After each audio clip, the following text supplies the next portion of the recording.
Pemirsa, sesuai program pemerintahan Presiden Joko Widodo yang bertekad menekan sampah plastik hingga 70%, Kementerian Koordinator Bidang Kemaritiman RI bekerja sama dengan Kementerian Pekerjaan Umum Perumahan Rakyat, PUPR RI dan Universitas Udayana menjadikan UNUD sebagai pilot proyek jalan aspal yang berbahan sampah plastik sepanjang 700 meter di kampus Bukit Jimbaran, Badung.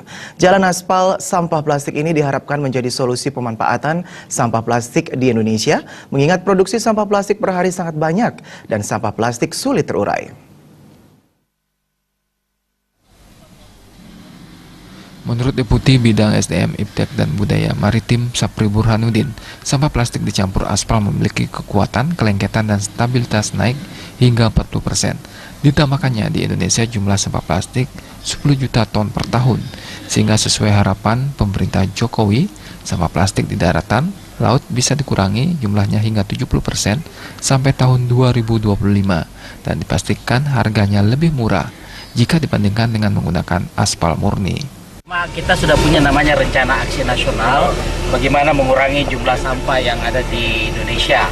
Karena komitmen Bapak Jokowi pada pertemuan di G20 dan Pak Menko di pertemuan di UN bahwa 70% sampah plastik itu kita akan kurangi sampai tahun 2025. Nah, kalau mau kurangi tentu ada tahap-tahapnya. Tahap pertama memberikan edukasi kepada masyarakat melalui anak-anak, terutama anak sekolah. Yang kedua, bagaimana mengurangi sampah yang ada di laut. Hal senada diungkapkan Kepala Badan Penelitian dan Pengembangan Kementerian PUPR RI Dani Sidayat. Pihaknya berupaya mendata 6 daerah pengumpul sampah plastik sebagai penyedia bahan pencampur aspal karena harus dipisah terlebih dahulu dengan sampah lainnya dengan asumsi lebih ekonomis. Perbandingannya, limbah plastik tentu lebih murah dan daripada pembuatan jalan hanya dengan aspal biasa. Dan akan diteliti lebih lanjut ketahanannya pada jalan dengan intensitas pengguna jalan padat hingga 2 tahun ke depan. Dalam waktu dekat akan digunakan di Jalan Mahendra Data dan Pasar. Bahwa setiap kurang lebih 1 kilometer terkait dengan jumlah sampah, setiap 1 kilometer jalan dengan satu lapisan itu antara 2,5 ton sampai 5 ton. Sudah saya jelaskan di situ, 2,5 ton sampai 5 ton. Jadi kebayang kalau kita bisa memanfaatkan. Apa hasilnya? Apa hasilnya? Tadi secara sederhana yang bekerja mengatakan itu lebih lengket. Kalau sesuatu lebih lengket itu artinya secara teknis stabilitasnya lebih baik. Jadi kalau tidak, apa keuntungannya? Kita belum menganalisa baik secara harga, tetapi bahwa ini kalau stabilitasnya lebih tinggi akan lebih baik.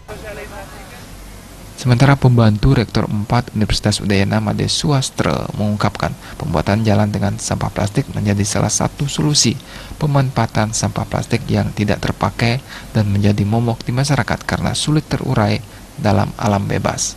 Pihaknya juga mengucapkan terima kasih karena Udayana telah dipercaya menjadi pilot proyek pembuatan jalan aspal dengan sampah plastik yang pertama di Indonesia. Ya, walaupun nanti dari segi ekonomi ada juga keuntungan, tetapi lebih besar asas manfaat bagaimana limbah plastik itu bisa ada solusi. Sementara ini kan tidak ada solusi. Inilah satu-satunya sementara kita temukan solusinya, itu bekerjasama antara bagaimana peneliti, praktisi untuk melakukan kegiatan-kegiatan mencari. Pembuatan jalan aspal sampah plastik di UNUD sepanjang 700 meter membutuhkan 0,5 sampai 15 ton sampah plastik yang diperlukan dalam satu lapisan tergantung kepadatan lalu lintas jalan. Agus Sudiatmiko